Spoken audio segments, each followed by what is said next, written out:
Hello friends, नमस्कार, जय माता दी। तो दोस्तों, लास्ट टाइम मैंने आपको बसंत पंचमी पे कुछ उपाय करने को बताए थे और वो मैं सिर्फ एक दिन पहले ही आपको बता सका। इसके कारण मुझे काफ़ी लोगों ने लिखा और बोला कि सर आपने बहुत देर से बताया और हम पूजा की सामग्री नहीं इकट्ठी कर सके और वो उपाय करने से रह गए। तो आज जो मैं आपको शिवरात्रि आने वाली है। शिवरात्रि वो इस बार 4 मार्च की मनाई जाएगी। 4 मार्च 2019 को शिवरात्रि वो फागुन मास की चतुर्थी को मनाई जाती है हर साल।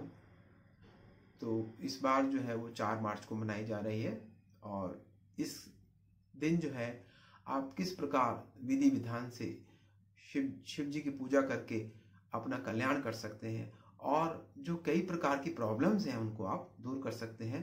तो इसके विषय में मैं आपको आज कुछ बताना चाहूँगा। देखिए, ऐसी मान्यता है कि त्रयोदशी की रात और जो चतुर्दशी का जो शुरुआत होती है उस रात को ब्रह्मा जी ने रुद्र का रूप धारण किया और रुद्र का रूप धारण करने के कारण शिव जी ने विनाशकारी तीसरी दृष्टि अपनी खोली थी और इसके बाद ही ये चतुर्दशी के दिन शिवरात्रि का दिन मनाया जाने लगा। उसके अलावा एक ये भी मान्यता है कि इस दिन शिव पार्वती जी का विवाह भी होता है।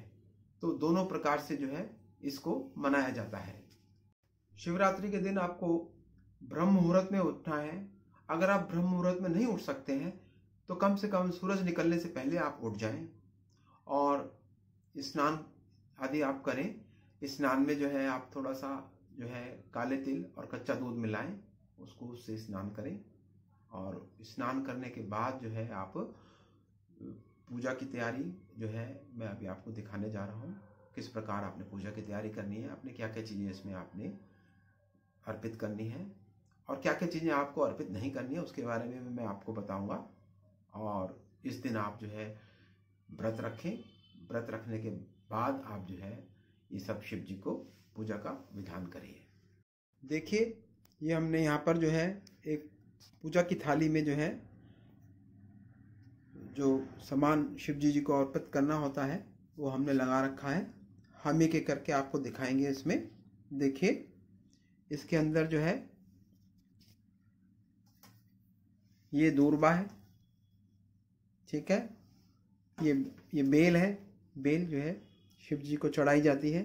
ये बेल है, फल है, बेल फल। और ये मेहंदी है, मेहंदी। और ये भांग के पत्ते हैं, भांग, ठीक है। उसके अलावा इसमें ये धतूरा है। देखिए, ये आपको मैं दिखाता हूँ। ये देखिए, ये धतूरा है, ठीक है। और ये डमरू है, बजाने के लिए रखा हुआ है, भगवान शिव को प्रसन्न करने के लिए। उसके अलावा ये फूल है और फूलों के अलावा आप देखेंगे यहाँ पर बेलपत्र है। आप देखिए, बेलपत्र वो एक बेलपत्र में वो 3 पत्ते होते हैं। 3 पत्तों का एक बेलपत्र होता है, ठीक है। और ये किसी भी प्रकार से इसमें छेक नहीं होना चाहिए, कहीं से कोई दागी नहीं होना चाहिए। बिल्कुल साफ बेलपत्र आप चुनाव करें और उसमें सफ़ेद चंदन से या पीले चंदन से लेकर आप इसमें राम नाम लिखिए। देखिए, राम नाम शिव जी को बहुत ही प्रिय है। वो 24 घंटे उन्हीं में रमे रहते हैं और जो कोई भी बेलपत्र में राम नाम लिख कर उनको चढ़ाता है वे उसकी सभी मनोकामनाएं पूर्ण करते हैं। तो ये बेलपत्र है, आप देख रहे हैं थाली में रखे हुए। उसके अलावा ये जोत जला रखी है हमने। उसके अलावा ये शहद है। देखिए, शहद के अलावा ये जल है जिसमें कच्चा दूध हमने मिला रखा है, ठीक है। इसमें आप थोड़े से काले तिल भी डाल सकते हैं। और ये धूप जल रही है। देखिए, यहाँ पर इसमें धूप जल रही है। तो इस प्रकार से हमने सब पूजा का सारा सामान यहाँ पर एकत्र कर रखा है। और किस किस चीज़ को कैसे कैसे करना है, क्या क्या चीज़ें चढ़ानी है, ये हम अभी आपको बताने जा रहे हैं। कि अगर आपकी कोई विशेष कामना है जिसको आप चाहते हैं कि शिवरात्रि पे पूजा करके आप उसको दूर कर सकें, तो आप ऐसा कीजिए जैसा कि मैंने आपको पूजा की सामग्री में दिखाया था। आप 21 बेलपत्र ले लें, उसमें राम नाम लिखिए चंदन, पीले चंदन से। उनको लिखने के बाद जो है वो आप एक एक करके जो है शिव जी को अर्पित करें, और साथ ही में आप ओम नमः शिवाय का जाप करते रहें। और वो 21 बेलपत्र जो है आप शिव जी भगवान को अर्पित कर दें, और उसके बाद जो है उनका रुद्राष्टक का पाठ करें। और इस बीच में जो है आप जो बच्चे हैं जो इसमें पढ़ना चाहते हैं और वो चाहते हैं कि हमारा पढ़ाई का भी कुछ इसमें हो जाए, तो उसके लिए आप इस पूजा में जो है आप एक डमरू रख सकते हैं। और डमरू को रखने के बाद जो है उसको भी पूजा में रखिए, और उसके बाद उसको जब पूजा वगैरह सब हो जाए तो उस डमरू को जो है आप बच्चों की बुक्स वगैरह जहाँ रखी रहती है उसमें रखिए, तो निश्चित तौर पे जो है उनका जो है पढ़ाई में मन लगेगा और उनके अच्छे नंबरों से पास हो सकेंगे। देखिए, आप शिव जी की पूजा करें, पूजा में मगन रहें, लेकिन गलती से भी ये 5 चीज़ें जो है शिव जी को ना अर्पित करें, वरना आप अगर ये 5 चीज़ें अर्पित करेंगे तो आपकी पूजा जो है वो ठीक प्रकार से नहीं मानी जाएगी और इसमें आपको नुकसान भी हो सकता है। तो सबसे पहली चीज़ तो इसमें ये है कि आप शिव जी को नारियल ना अर्पित करें। ये नहीं कि आप उनको नारियल अर्पित करें और फिर उस नारियल को तोड़ के बाद में आप खा लें। देखिए, शिव जी को जितने भी होते हैं जंगली फल फूल वगैरह का प्रसाद लगाया जाता है, भोग लगाया जाता है, और उनका आफ्टर ऑल उसके बाद उसमें जो है उनको विसर्जन करना होता है। आप देखेंगे भांग, धतूरा, बेलपत्र वगैरह सब ये चीज़ें जो भी शिव जी को अर्पित होती हैं, ये बाद में जो है इनको कोई खाया नहीं जाता है प्रसाद के रूप में, बल्कि इनको जो है विसर्जित ही किया जाता है। तो इस बात का आप ध्यान रखें कि शिव जी की पूजा करते हुए आप कभी भी उसमें नारियल का प्रयोग नहीं करेंगे, ठीक है। और दूसरी चीज़ जो है वो हल्दी है। अब हल्दी जो है वो शिव जी के, देखिए शिव जी जो है वो अर्धनारीश्वर हैं, तो जो उनका जलंधर पार्ट है, जो उनका जो नारी का स्वरूप की तरफ का वाला पोर्शन है, वहाँ पे आप हल्दी चढ़ा सकते हैं। इसके अलावा इसी तरह से जो कुमकुम है, सिंदूर है, वो जो है हमारी बहनों का सुहाग की निशानी मानी जाती है, उसको भी जो है आप भूल से भी शिव जी को अर्पित ना करें, क्योंकि शिव जी तो संहार के देवता है। इसी प्रकार से जो है कुमकुम या सिंदूर, ये दोनों जो है आप शिव जी को अर्पित ना करें। देखिए, कुमकुम और सिंदूर जो है वो माताओं की, बहनों की सुहाग की निशानी होती है, और शिव जी जो है उनकी जो नेचर है, उनका संहार का देवता माना गया है उनको। तो इसलिए जो है ये दो चीज़ें जो है, ये दो चीज़ें जो है कुमकुम और सिंदूर भी, ये चढ़ाने जो है ये पूजा में वर्जित कहे गए हैं, ठीक है। चौथी चीज इसके अलावा जो है वो तुलसी है।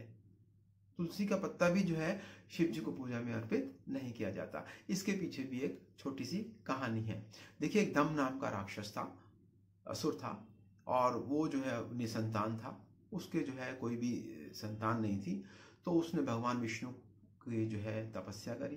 तपस्या करके जो उन्होंने उनसे वरदान लिया, तो उसके यहाँ नाम जो है, उसके पास जो है फिर एक पुत्र का जन्म हुआ जिसका नाम जलंधर या शंखचूड़ रखा गया।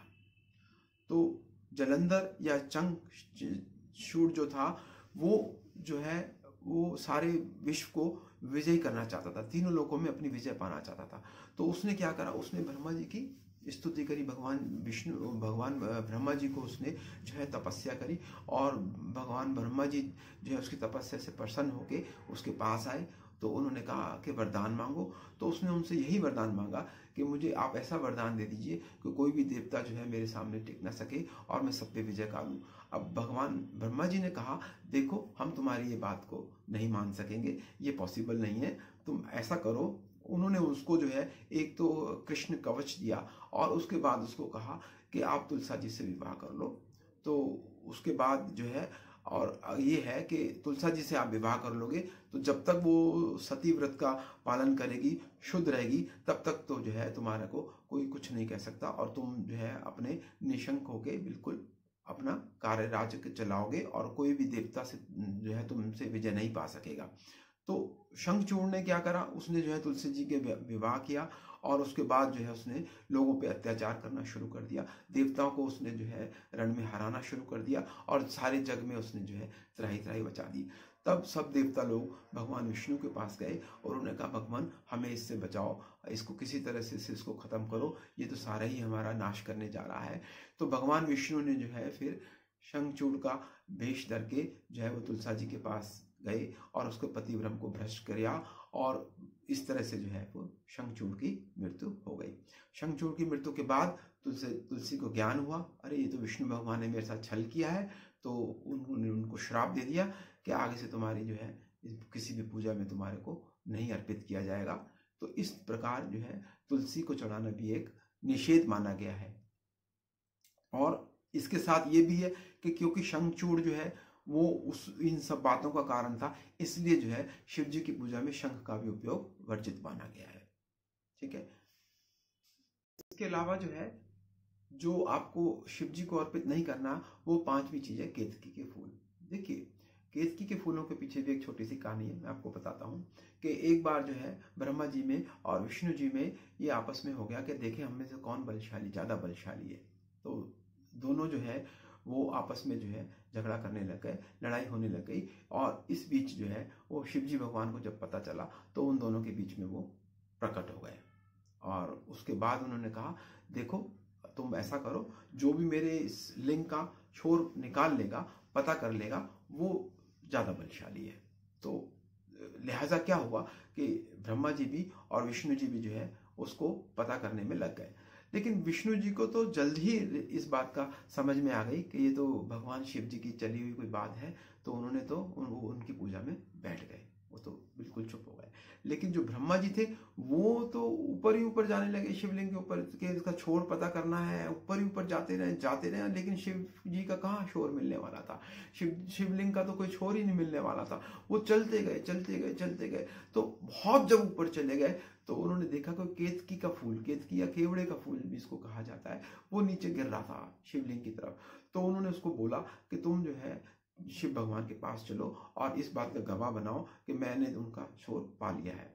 तो दोनों के दोनों, केतकी का फूल और ब्रह्मा जी दोनों शिव जी के सामने प्रकट हुए, नीचे उनके पास आए और उन्होंने कहा, देखिए मैं आपका छोर मैंने पता कर लिया है और ये केतकी का फूल जो है इसका गवाह है। तो शिव जी ने सारी बात, शिव जी तो अंतर्ध्यान है, सब कुछ समझ जाते हैं, अंतर्यामी हैं। तो उन्होंने कहा, नहीं ब्रह्मा जी ऐसा नहीं है। तब से उन्होंने कहा कि केतकी का फूल जो है आगे से मेरे को कभी भी पूजा में अर्पित ना किया जाए। तो इस प्रकार हमने आपको बताया ये 5 चीजें आप भूल कर भी जो है शिव जी भगवान को अर्पित ना करें, क्योंकि इससे फिर आपका अनर्थ ही होना है, इसमें आपको कुछ फायदा नहीं होना है। देखिए, अब हम आपको ये बताएंगे कि आपको अगर किस चीज के लिए आपको जो है किस प्रकार से शिव जी की पूजा करनी है ताकि आपका वो काम बन सके, आपकी मनोकामना पूर्ण हो सके। तो एक तो शिवरात्रि के दिन मैं आपको कहूँगा कि आप सफ़ेद वस्तुओं का दान जो है आप जरूर करें। उसमें चावल है, चीनी है, कच्चा दूध है और इनको आप दान जरूर करें। पूजा के बाद जो है इसमें यह है कि इस समय आप अपने पितरों का भी ध्यान करें, इससे पितर बहुत प्रसन्न होते हैं और इसमें जो है आपका एक विशेष प्रकार से आपका कल्याण होता है। और जो लोग ऐसे हैं जो चाहते हैं कि हमारा वैवाहिक जीवन सुखमय रहे, तो उसको उन लोगों को विधि विधान से शिव जी की पूजा करनी चाहिए। और उसके बाद जो है किसी सुहागन औरत को लाल चूड़ी, लाल साड़ी और बिंदी, लाल बिंदी, ये सब उनको, इसके अलावा और जो भी कुछ श्रृंगार का सामान रहता हो, चूड़ियाँ वगैरह, वो सब जो है वो एक सुहागन को दें। वो तो उसमें जो है निश्चित तौर पे जो है उनका विवाह जीवन जो है वो सुखमय रहेगा और अच्छा रहेगा। और अगर कुछ लोग, अगर मान लीजिए कि आप किसी निरंतर किसी बीमारी से आप ग्रसित हुए हैं या घर में कोई न कोई रोग आपके रह रहा है, कोई एक ठीक होता है तो दूसरा बीमार हो जाता है, कोई इस तरह की अगर कोई आपके घर में कोई बाधा आई हुई है कि कोई रोग आया हुआ है जो दूर नहीं हो रहा है, तो आप विधि विधान से जो है भगवान शिव की पूजा करें शिवरात्रि के दिन। और 11 बार जो है आप महामृत्युंजय का उसमें जप करें। और महामृत्युंजय जप करने के बाद जो है आप शिव चालीसा का आप पाठ करिए और एक माला रोज आप महामृत्युंजय की करते रहें। निश्चित तौर पे कुछ ही दिनों में जो है आपके घर से रोगों की छुट्टी हो जाएगी और सुख शांति और स्वस्थ जीवन जो है वो शुरू हो जाएगा। कि जो लोग जो है मुकदमे कचहरी में फंसे हुए हैं किसी प्रकार से और उनको मुक्ति ना मिल रही हो, तो वो भी भगवान शिव का इस दिन जो है विधि विधान से पूजा करें और उसके बाद ज़्यादा से ज़्यादा जो है वो भगवान शिव के रुद्राष्टक का पाठ करें। रुद्राष्टक पाठ तो बहुत ही कॉमन है और आप सबको पता ही है, तो जितना भी हो सके उसका आप ज़्यादा से ज़्यादा पाठ करें। और इसमें एक चीज़ आप और करें, शिवरात्रि के दिन जो है रात के टाइम जो है आप शिवलिंग के पास एक घी का दीपा जला दीजिए और कोशिश करिए वो ज़्यादा देर तक वहाँ पे जलता रहे। तो इस प्रकार से जो है आप अपनी तरह तरह की अपनी तकलीफों को भगवान शिव की पूजा करके आप दूर कर सकते हैं और उसका फायदा उठा सकते हैं। शिव जी की पूजा करने में सबसे पहले जो है आपको गणेश जी की पूजा करनी है, गणेश जी की आरती करनी है और उसके बाद आपने साथ में हनुमान चालीसा भी जरूर पढ़नी है। हनुमान चालीसा पढ़ने के बाद जो है आपने माँ गौरी का सिद्ध कुंजिका स्तोत्रम जो कि दुर्गा सप्तशी में दिया हुआ है उसका भी पाठ करना है। और जो जो मैंने अभी आपको सामान दिखाया है पूजा का, वो आपको जो है भगवान शिव को शिवलिंग पे अर्पित करते चले जाना है। और जो भी आप सामान चढ़ाएं उसके बाद उसमें जल जरूर चढ़ाएं, पतली धार से धीरे धीरे करके आप श्रद्धापूर्वक जो है शिव जी भगवान को जल अर्पित करें। और जल अर्पित करने के बाद ही अपनी मनोकामना भी मन ही मन आप दोहराते रहें और ओम नमः शिवाय का पाठ निरंतर आपके मन में चलते रहना चाहिए। आप जो कुछ भी शिव भगवान को अर्पित कर रहे हैं उसके साथ ही मन में ओम नमः शिवाय जरूर बोलें। ओम नमः शिवाय जो है वो आपको सब दुखों से तार करने वाला है। तो हमारे पास बहुत टाइम से जो है हमारे जो व्यूअर्स हैं वो हमसे कह रहे थे कि हमें कुछ ऐसा उपाय बताया जाए जिससे कि हमारी कन्याओं का जो विवाह जल्दी हो सके। तो देखिए, जो शिवरात्रि का जो ये पर्व मनाया जाता है ये विशेषकर शिव पार्वती के विवाह से संबंधित है। तो इस अवसर पे, इस त्योहार पे आप जरूर, मैं आपको कुछ ऐसा बताता हूँ जिससे जो है ऐसी बहनें जिनकी शादी नहीं हो पा रही है, बेटियां जिनकी शादी नहीं हो पा रही है, उनके लिए उपाय ये बहुत ही कारगर साबित होगा। प्लीज़ इसमें आपको बहुत सिंपल सा उपाय करना है।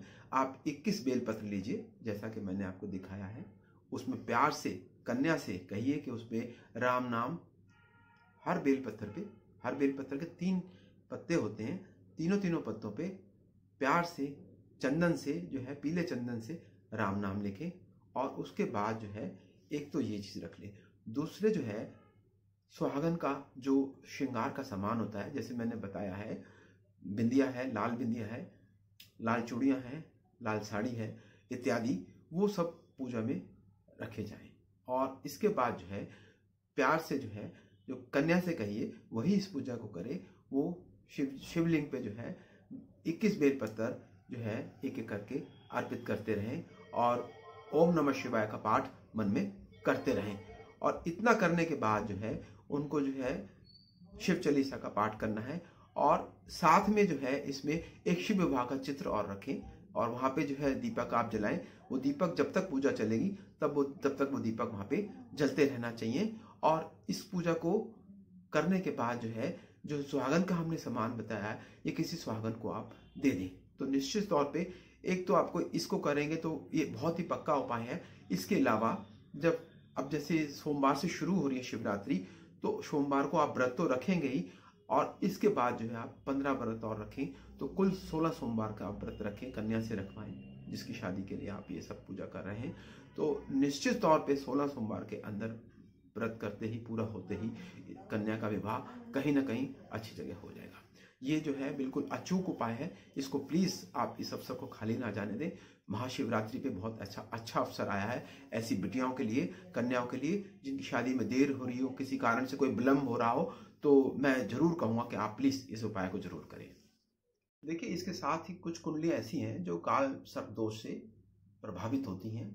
और शिवरात्रि का जो त्यौहार आता है, ये दिन आता है, ये एक ऐसा दिन होता है कि जिस दिन जो है ये लोग जो है काल सर्प योग से अपनी मुक्ति पा सकते हैं। तो इसके लिए भी बहुत सिंपल जो है मैं आपको विधि बताने जा रहा हूँ। एक नाग नागिन का जोड़ा आप ले लें, तांबे का या चांदी का ले सकते हैं आप, और शिव जी की विधिवत पूजा करने के बाद, बेलपत्र चढ़ाने के बाद, जल चढ़ाने के बाद, और जो जो मैंने सामग्री बताई है सब उनको अर्पित करने के बाद आप ये चांदी का या तांबे के जो नाग नागिन का जोड़ा है ये आप उनको श्रद्धा से अर्पित कीजिए। और जब पूजा हो जाए उसके बाद नाग नागिन के जोड़े को जो है आप किसी बहते जल में आप प्रवाह कर दीजिए। तो ये एक निश्चित तौर पे मान के देखिए कि जिनकी कुंडलियों में काल सर्प योग बना हुआ है वो इससे निजात पा लेंगे और निश्चय ही जो है उनके सारे काम बनते चले जाएंगे। तो दोस्तों, मैं समझता हूँ कि ये जो आज मैंने आपको शिवरात्रि पे पूजा पाठ करने की विधि बताई है, और ये भी साथ में आपको बताया है कि क्या क्या चीज़ें आपको शिव जी को अर्पित करें, उससे आपको क्या क्या लाभ हो सकते हैं, और क्या क्या चीज़ें अर्पित ना करें तो नहीं तो आपको नुकसान भी हो सकता है। तो आप इन चीज़ों का ख्याल रखें। और मैं ये कहना चाहूँगा कि जिन लोगों ने अभी तक मेरा चैनल सब्सक्राइब नहीं करा है उनसे रिक्वेस्ट करूँगा कि उसको लाइक करें, शेयर करें, सब्सक्राइब करें। और जैसे मैंने आपको पहले भी बताया था कि मेरा मोबाइल नंबर 9810335316 है। अगर आपको किसी भी प्रकार से कोई बाधा है, दुविधा है, तो आप बृहस्पति के रोज़ जो है मैं 11 बजे से लेकर और 1 बजे तक जो है मैं अपना कंप्यूटर खोल के बैठा होता हूँ, और जो लोग भी मेरे से कुछ एक प्रश्न पूछते हैं मैं उसका निवारण तुरंत के तुरंत उनको कर देता हूँ। और बहुत लोग जो है इस सुविधा का फ़ायदा उठा रहे हैं, और आप भी इसमें जो है एक फ़ायदा उठा सकते हैं। तो इसी के साथ मैं आपको नमस्कार करता हूँ। जय माता दी।